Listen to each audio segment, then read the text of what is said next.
pues vamos a hablar de lo privado y lo colectivo en el hogar y la necesaria renegociación que tiene que existir hoy en tiempos de la COVID-19 en relación con estos temas tan importantes.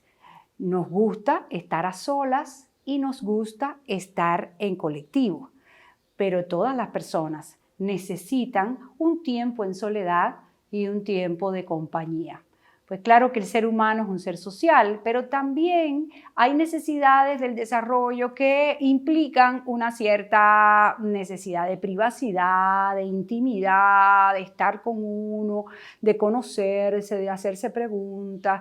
Por ejemplo, etapas del desarrollo como los adolescentes, que tanto les gusta de estar encerrados en un cuarto, pues mirándose al espejo, escuchando música, les gusta de su tiempo para contestarse preguntas como quién soy, a dónde voy, de qué soy capaz.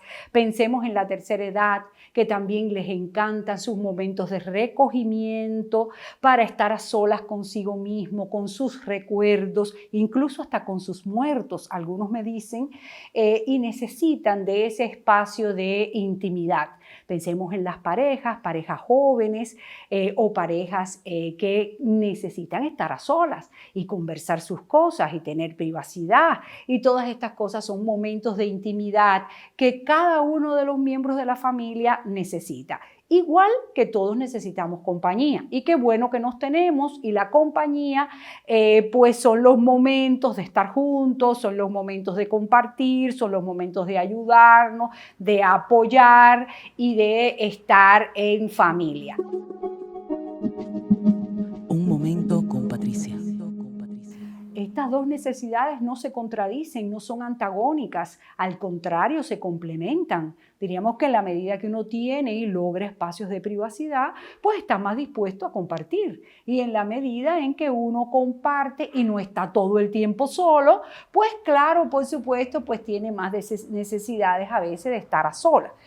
Lo privado y lo colectivo en la familia hay que aprenderlo a negociar con dos herramientas psicológicas importantes que los psicólogos de familia dicen que tiene que ver con las reglas y tiene que ver con los límites. Y diríamos como reglas de funcionamiento y que tiene que ver con esto. Los límites son las fronteras psicológicas que resguardan la identidad y la intimidad de cada uno de nosotros. Imagínense ustedes las fronteras en geografía. Para que exista paz, las fronteras tienen que ser claras. Si una persona atraviesa una frontera sin un permiso, sin un salvoconducto, ¿qué ocurre? Pues generalmente hay guerras o hay problemas. Pues la familia tiene que tener claro las fronteras y los límites para resguardar lo privado y lo público. Esto es un gran tema en la familia cubana. Incluso es un problema, sobre todo cuando se vive en espacios reducidos, cuando se viven muchas generaciones. ¿Y por dónde pasan estas reglas de funcionamiento con los límites? En primer lugar, en establecer cuáles son los espacios públicos y cuáles son los espacios privados en la familia. Es decir, todos tenemos un espacio privado y hay espacios colectivos. Por ejemplo, el adolescente puede ser que se pase una hora en el baño y está el abuelo esperando para ir al baño y esto implica una cierta negociación porque no puede ser que un espacio que sea colectivo de la familia sea de uso personal durante una hora o una hora y media. Para eso es mejor que se vaya al cuarto o a algún otro rincón. La negociación de los espacios, incluso hasta de las puertas en la familia cubana.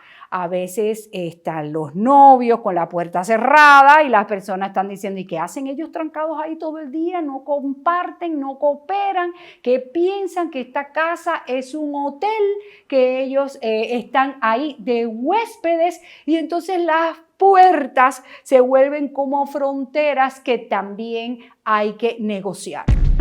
Un momento con Patricia.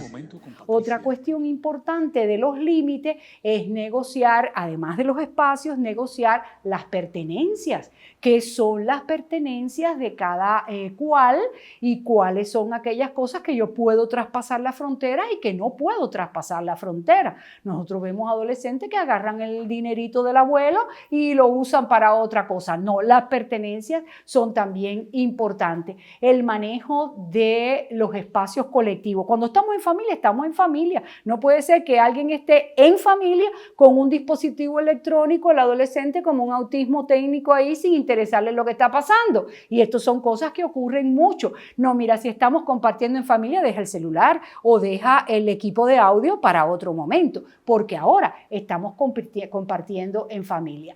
Y en última instancia también el tema de los silencios y los ruidos. Hay que compartir lo público y lo privado de manera tal que los ruidos no invadan y que no estemos hablando todo el tiempo, sino esperar a que cada cual tenga su privacidad en tiempos de silencio, de quietud y de calma, y no acaparar o monopolizar el sonido de la familia a tiempo completo. Son cuestiones que son importantes a tener en cuenta para que lo privado y lo colectivo logren estar en armonía y satisfacer las necesidades de todos los miembros de la familia. Se me acabó el tiempo. Hasta la próxima. Nos vemos en un próximo momento. Chao.